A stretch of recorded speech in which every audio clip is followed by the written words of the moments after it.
So you want to go on vacation during COVID times, but you don't want to figure out what you have to bring regarding documentation, what you have to do, what PCR tests you have to take. Well, I figured out for you. I went to the Netherlands to visit my family and came back. And I will hereby share my experience, what you will have to do before flying back out and flying back in. So this video is divided into three sections. The first section is what to do before flying out, what to do before flying in, and also my experience when landing into Hong Kong International Airport. To do before going out of Hong Kong. So the following things I'm going to tell you right now is something that I only recommend. You don't need to do it actually, but it will help you tremendously during your quarantine period, okay?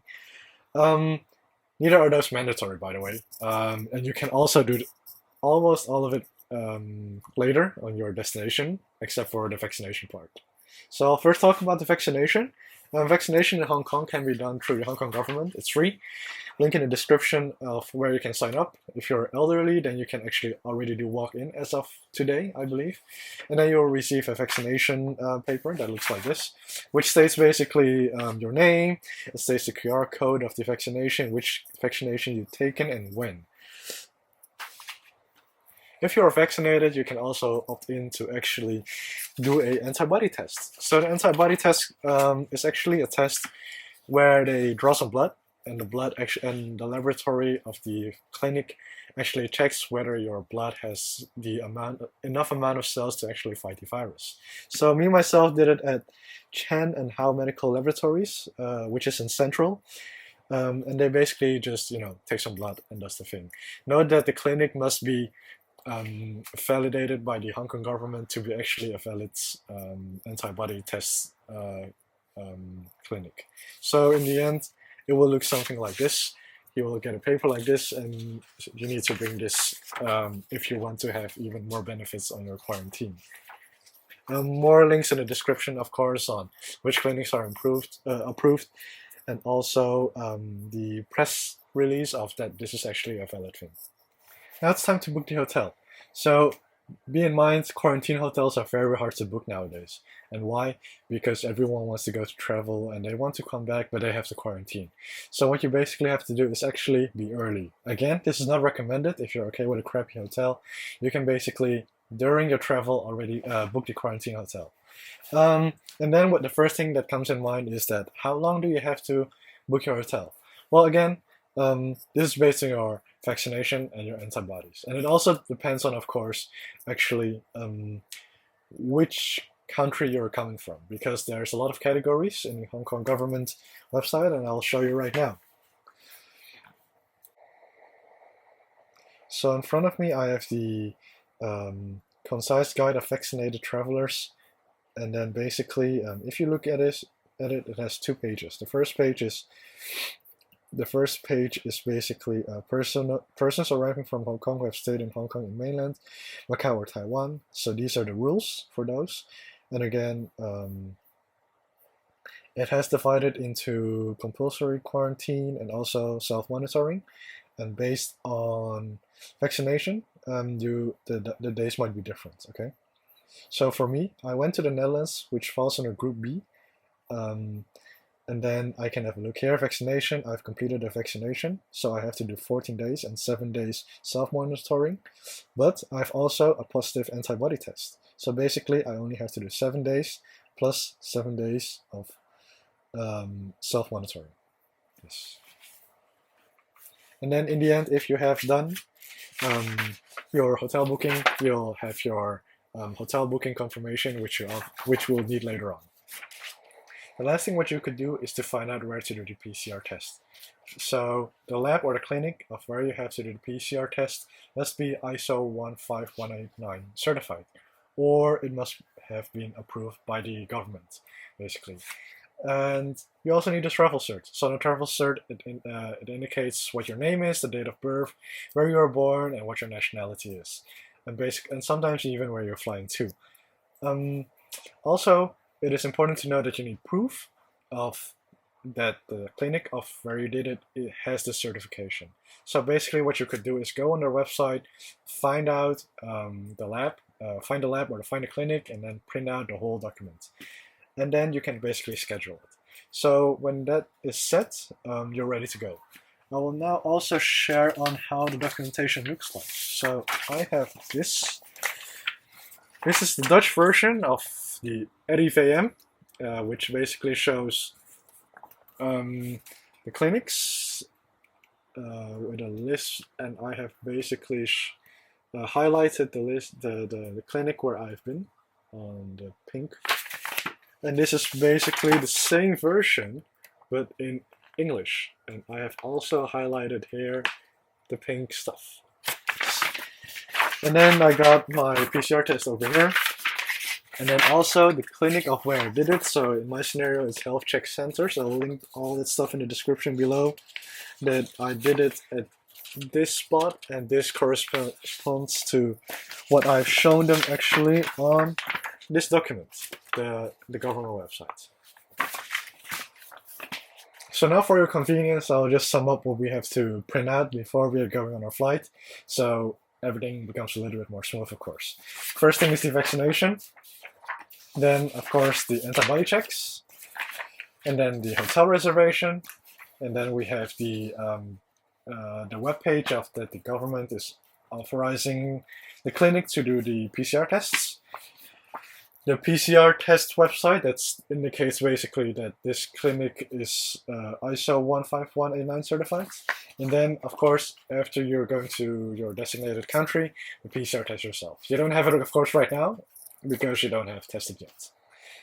So before going into Hong Kong, maybe you've already booked your PCR test, maybe not, but you could still do it, of course. In the Netherlands, you could do it on testenvoorjereis.nl, where you could basically do a free PCR test. They cost actually quite a lot of money. So in the Netherlands, it costs about 60, 70, 80 euros for one test.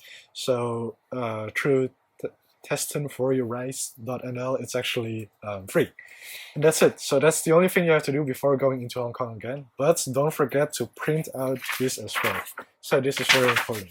Find family, find some friends or whatsoever, and get the stuff printed. Now I'll share my travel experience from flying from the Netherlands to Hong Kong. And you will also see why we needed to prepare all this documentation, of course. And for those who are curious, my flight from the Netherlands to Hong Kong was CX270 on the 26th of July at 12:15 in the morning. So before actually, what is important to note is that you have to have masks. Okay, these are very important. When I landed in Schiphol Airport, or I arrived at Schiphol Airport, basically, I needed to wear a mask, of course, because that's mandatory there. And also in Hong Kong Airport, you need to wear a mask. Everywhere you need to wear a mask, even in the airplane. So make sure you have enough. So we have our documentation completed. We have basically everything that I just showed you, including the PCR test right now. So what you also need, of course, is Hong Kong ID. Okay, this is, of course, something that is very important. You need a visa as well. And the visa must be in your passport if you're not having a Hong Kong passport. Without that, you cannot go in. So first, of course, I went to Schiphol by the car, and I went to the check-in of Cathay Pacific. There are already some people there in front of the check-in, 2 people to be exact, one from the airport authority and also the other one from Cathay Pacific, checking the documentation. So what you will get is basically this checklist. Okay, they provide you with a checklist, and the checklist is very similar with the checklist that I showed you. And then you gotta fill it in. You also gotta do a health declaration, and then you're basically, then if all the documentation is okay, then you're basically ready to go. A small tip here is to bring your own pen, because the pens that they have been given out, everyone is touching them. You don't know what has been going on with that. Maybe it has COVID. You don't know. So, and why do they need to check these documents very strictly? Is because the Hong Kong government requires that. If you land in Hong Kong and you don't have this stuff together, then basically Cathay Pacific, in our scenario, will be fined for not flying to the Netherlands for 2 weeks. So this happened to Lufthansa as well. I'll link the news article in the description below, so you can have a small look on that as well. So after documentation was okay, then I was able to go through check-in. They gave me my tickets, and I was ready to go on the plane.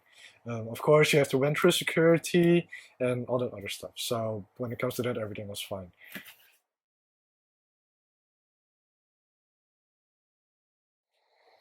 So now you're on the airplane and it's almost time to land.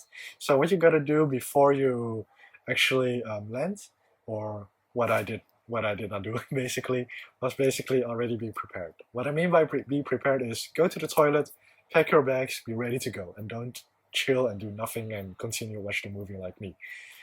Because the process that follows up after landing is actually quite long.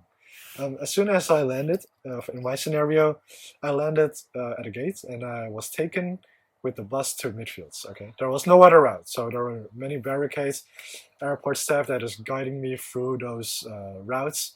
And as soon as I got on the bus, I drove for a few minutes, and I got on midfield. So midfield is basically where the gates 201 till 219 are, and basically um, I was asked directly to show the QR code of my health declaration. If you don't have it there, then they're asking you to get on Wi-Fi and to get it. So I show my health declaration. It looks like this, and then I had to get my temperature checked. And then the whole process of the PCR test and getting your quarantine order begins. So now the PCR test really begins, and it starts off with actually collecting your specimen bottle. Specimen bottle goes with Hong Kong ID, so you have to show that as well. And of course, there's a queue for that. After you get that, you are basically asked to get the to check your phone number if that's correct or not. And if that's okay, then you go to queue up again for the PCR test. It's a lot of walking back and forth in actually midfield because um, they have catered it for whenever there's many people coming in. Okay, I was there in the morning and it was not really that busy, but I can imagine if you're landing in the afternoon or in the evening, there's a lot of people there, and it takes a long, long time. Um, so yeah, I had to do my PCR tests, and then after the PCR test was done, I was again guided through the barricades to get my quarantine order. So the quarantine order queue takes the longest because the people sitting behind the counters checking your documentation, again the documentation that I just from the checklist, needs to be very careful. Okay, they need to determine how long you have to quarantine. So for us it's 7 days, but it takes a lot of documentation checking before they can conclude that basically, and they also need to make sure that the documentation is all legit. So whenever you get your quarantine order, I don't have my quarantine order anymore with me, but you will be waiting for your PCR test. So you walk again with the along the barricades and along the route, and you will be asked to sit and wait at the gate. So I don't have the badge with me, but I'll show you a badge later. But the badge shows basically where you have to sit on which spot and at which gate. So you're still in midfields right now. So you have basically walked midfields maybe 10 times already because of all the queues. Okay, so you sit there and you wait.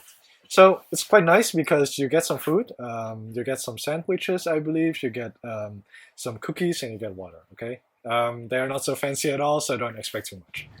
I spent around 1 hour and 30 minutes sitting and waiting for a PCR test. And as soon as that was done, there would be a man. As soon as the PCR test was done, there would be a man coming in, and the man would tell us, "Okay, you're tested negative. You're okay to go." So we get to leave at I forgot which gate, but we went down, took the little MTR in Hong Kong airport to actually the main area where we have to go through immigration and get our luggage. So of course the luggage is already waiting for us because we have been waiting so long in midfields that we could just take it and go through customs and go and wait for the bus. So I found out the badge. So the badge looks like this. It also shows in my scenario this already. So you get this at the bus. It's basically is a luggage tag, some sort of, for the bus. But behind this there is a, I cannot peel it off right now. It should show the gate number and also the seat. So the gate number and the seat shows basically here. So this is also my quarantine order. I found it. You get this after you have queued up for your quarantine order. This is also very important because you need to take this to the hotel. During actually getting the quarantine order, you'll also get a huge waste of paper from the government that shows why certain things must be done, how you have to wash your hands, you have to flush the toilet, how you have to sneeze, and also how to self-monitor yourself. It even contains a health monitoring checklist. How great! Thank you, Hong Kong government. So waiting for the bus is another process. So basically, after your customs, you have only again one route. Okay, so you go to directly to your left after you leave customs, and then you have to queue up again. So at the end of the queue, there's again counters where they check your quarantine order to see where you have to go. So then you also receive this sticker, which shows basically, okay, you have to queue at Q6, and basically that queue is for the people who go to certain hotels which are on the same route, basically. So whenever it's about your turn, the barricades will open and you get to walk through the barricades. There will be people guiding you to the elevators. You take the elevators up, and then you get on the bus. So basically, this whole process takes about maybe an hour or so, and then you get to sit on the bus. Depending on where you go, of course, the whole thing takes maybe 2 hours, 2.5. I don't know. It also depends on if your bus is already arriving or not, of course. And that's about it. So whenever you are at your hotel, it is basically, yeah, time for your quarantining. And that's about it. I hope I think you will experience something very similar at Hong Kong International Airport, and I hope this video helped you a lot with preparing all the documentation. Feel free to ask me questions in the comments if you have anything, and thanks for watching and happy quarantining. Goodbye.